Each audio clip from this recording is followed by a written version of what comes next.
अपनी सूचना। अध्यक्ष महोदय, राज्य के सरकारी विभागों में राज्य कर्मियों को अपने पद के अनुसार उसे 7वें वेतन आयोग के तहत मूल वेतन के साथ ग्रेड पे दिया जा रहा है और लेवल भी निर्धारित है, जबकि BPSC PR1, BPSC PR2, BPSC PR3 द्वारा चयनित अध्यापक एवं सक्षमता पास विशिष्ट शिक्षकों को का ना ही ग्रेड पे निर्धारित किया गया है और ना ही लेवल तय किया गया है। सिर्फ नियोजन के तहत वर्ग 1 से 5 के अध्यापकों को एवं विशिष्ट शिक्षकों को 25,000, वर्ग 6 से 8 के अध्यापक को 28,000, वर्ग 9 से 10 के अध्यापक एवं विशिष्ट शिक्षकों को 31,000, वर्ग 11 से 12 के अध्यापक एवं विशिष्ट शिक्षकों को 32,000 रुपया मूल वेतन दिया जा रहा है, जो 7वें वेतन आयोग से बिल्कुल अलग है, जिसके कारण भविष्य में अध्यापक एवं विशिष्ट अध्यापकों को 8वें वेतन आयोग के लाभ से वंचित रहना पड़ सकता है, जबकि उक्त शिक्षकों को भी राज्य कर्मी का दर्जा प्राप्त है। अतः उक्त शिक्षकों के हित में पद के अनुसार शिक्षकों को ग्रेड पे तथा लेवल निर्धारित करने हेतु हम सदन के माध्यम से सरकार का ध्यान आकृष्ट कराते हैं। माननीय मंत्री शिक्षा विभाग। अध्यक्ष महोदय, वस्तु स्थिति यह है कि पंचायती राज संस्थाओं एवं नगर निकाय संस्थाओं द्वारा नियुक्त शिक्षकों को समान कार्य के बदले समान वेतन देने से संबंधित माननीय सर्वोच्च न्यायालय में दायर SLPC संख्या 20/2018 बिहार सरकार एवं अन्य बनाम बिहार माध्यमिक शिक्षक संघर्ष समिति एवं अन्य के साथ दिनांक 10/5/2019 को पारित आदेश, जिसमें माननीय उच्च न्यायालय के द्वारा समान कार्य के बदले समान वेतन देने हेतु पारित आदेश को निरस्त कर दिया गया है। राज्य सरकार पंचायती राज संस्थाओं एवं नगर निकाय संस्थाओं द्वारा नियुक्त शिक्षकों को बेहतर वेतन एवं सेवा शर्त हेतुकृत संकल्पित रही है। राज्य सरकार ने सहानुभूतिपूर्वक इन शिक्षकों को 1/9/2020 से EPF योजना, जिसमें राज्य सरकार के द्वारा लगभग 5% अंशदान दिया गया है, से आच्छादित करते हुए दिनांक 1/4/2021 से 15% का वेतन वृद्धि किया गया। पुनः राज्य सरकार द्वारा स्थानीय निकाय शिक्षकों को बेहतर सेवा शर्त एवं वेतन प्राप्त हो के परिप्रेक्ष्य में बिहार विद्यालय विशिष्ट शिक्षा नियमावली 2023 अधिसूचित किया गया। नए शिक्षकों की नियुक्ति हेतु बिहार राज्य विद्यालय अध्यापक नियुक्ति स्थानांतरण अनुशासनिक कार्रवाई एवं सेवा शर्त नियमावली 2023 अधिसूचित किया गया। सरकार द्वारा इन दोनों नियमावली से नया पद सृजित किया गया। यह पद 7वें वेतन आयोग लागू होने के बाद सृजित किए गए हैं, इसलिए यह पद 7वें वेतन आयोग द्वारा निर्धारित पदों में सम्मिलित नहीं है। सरकार द्वारा सरकार के अन्य बहुत सारे पद सृजित किए जाते हैं जो 7वें वेतन आयोग में सम्मिलित नहीं होते हैं। इन दोनों नियमावली के तहत वर्ग 1 से 5 के शिक्षकों को 25,000, वर्ग 6 से 8 के शिक्षकों को 28,000, वर्ग 9 से 10 के शिक्षकों को 31,000 एवं वर्ग 11 से 12 के शिक्षकों को 25,000 प्रारंभिक वेतन निर्धारित करते हुए पे मैट्रिक्स का निर्धारण किया गया। उक्त नियमावली के तहत शिक्षकों को बेहतर प्रोन्नति का लाभ दिया गया। अगले संभावित जो वेतन आयोग 8वां वेतन आयोग में ये शिक्षा विभाग द्वारा इन विद्यालय अध्यापकों एवं विशिष्ट शिक्षकों के वेतन मान को उचित स्तर पर निर्धारित करने हेतु वित्त विभाग को अनुशंसित किया जाएगा। महोदय, मैं पूरे वक्तव्य को मैं सुना। सरकार बीपीएससी का एग्जामिनेशन लेकर के सरकार ने घोषणा किया कि वो राज्यकर्मी होंगे। दूसरी बात की सरकार ने ही घोषणा किया कि सक्षमता परीक्षा पास जो कर जाएंगे शिक्षक वो राज्यकर्मी होंगे।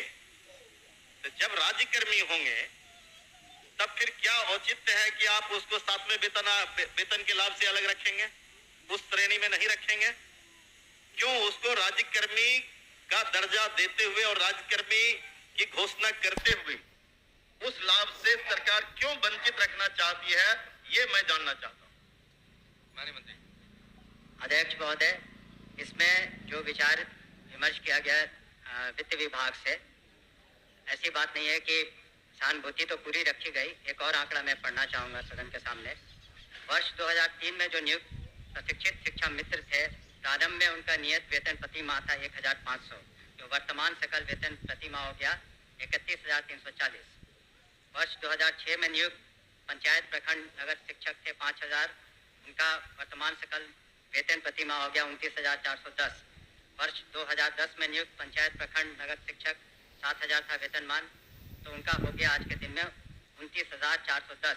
वर्ष 2013 में नियुक्त पंचायत प्रखंड नगर शिक्षक 10,000 थे, उनका आज के दिन में 29,410 सकल वेतन प्रतिमाह हुआ। ये वित्त विभाग की सोच थी कि इनका 7वें वेतन आयोग से आच्छादित नहीं होंगे और इनके लिए अलग से उन्होंने एक पे मैट्रिक्स बनाई। लेकिन साथ ही हमने ये भी कहा कि भविष्य में जब 8th पे कमीशन लागू होगा तो उसमें फिटमेंट कमेटी बैठती है और फिटमेंट कमेटी जिस श्रेणी में ये फिट करेंगे उसमें उनको आच्छादित करेंगे। धन्यवाद। महोदय, जो सरकार के द्वारा वक्तव्य फिर दोबारा दिया गया, ये पुरानी बात को दोहराई गई कि जब नियोजन इकाई कई नियोजन इकाई थी, आपने 23 में उस तमाम नियोजन इकाई को भंग कर दिया। अब जिला स्तर पर नियोजन इकाई आपने गठित कर दिया, जितने जिला है उतने ही नियोजन इकाई है, और आपने आपके फैसले से सरकार ने फैसला लिया कि अब तमाम जो पहली प्रक्रिया थी उसको हम समाप्त करते हैं और बीपीएससी से एग्जामिनेशन लेकर के हम शिक्षक को बहाल करेंगे और वो राज्यकर्मी होंगे।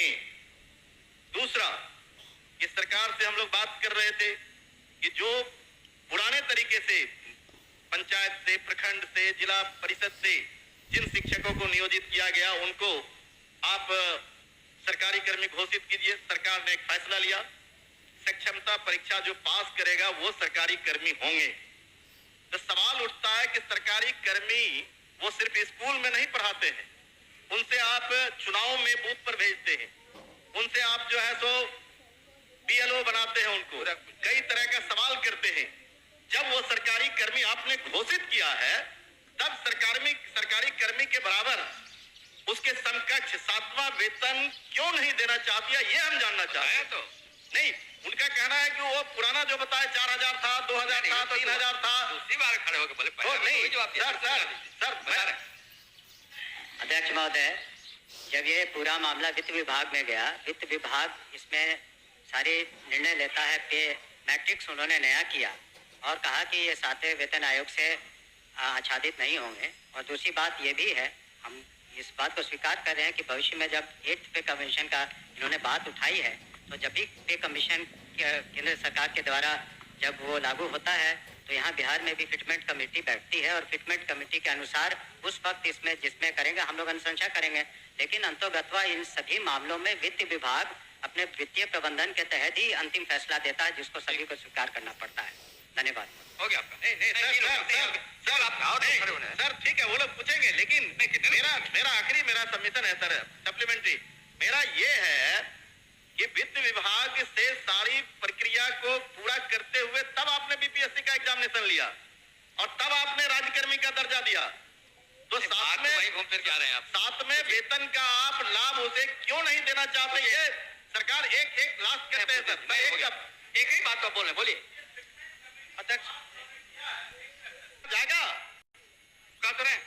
हमने तो कहा ही कि जब 8th कमीशन का जो उसमें फाइंडिंग्स आएंगी तब बिहार में जब फिटमेंट कमेटी होगी तो अलग अलग विभाग का उसमें टेकअप किया जाता है, तो उस वक्त विचार किया जाएगा निश्चित रूप से। धन्यवाद। ओके अध्यक्ष महोदय, वर्ष 2023 में नियोजित शिक्षकों को महागठबंधन की सरकार में राज्यकर्मी का दर्जा दिया गया था महोदय। और ध्यान जो शिक्षकों के हित में उनके पद के अनुसार ग्रेड पे और उनका लेवल जो तय करना है वो सरकार कब तक देने का विचार रखती है? यदि देने का विचार रखती है तो कब तक, नहीं तो क्यों? एक ही बात हो रही है। आपके माध्यम से मैं शॉर्ट में 2 पूरक पूछना चाहता हूं। क्या सरकार को ग्रेड पे निर्धारण करने में आर्थिक बोझ आ रही है? और यदि ये आर्थिक बोझ आ रही है तो सरकार बतावे कि कितने की आर्थिक बोझ आ रही है, तब जो है वो इनको करने में क्या कठिनाई आ रही है आर्थिक बोझ आने में? ये मेरा सवाल है। बैठिए, और कोई पूछने वाले नहीं ना है? चलिए आप बताइए महोदय। ये तो जब ऐसे मामले वित्त विभाग में जाते हैं तो नीति निर्धारण और सारी समीक्षा वित्त विभाग करती है, तो वित्त विभाग का निर्णय सभी को मान्य होता है और इस पर क्या आंतरिक जो वित्तीय बोझ रहेगा सभी चीज़ों का कैलकुलेशन उन्होंने किया होगा, तभी इस तरह का उन्होंने इस निर्णय पर पहुंचे जिसके बारे में हमने सदन को अवगत किया।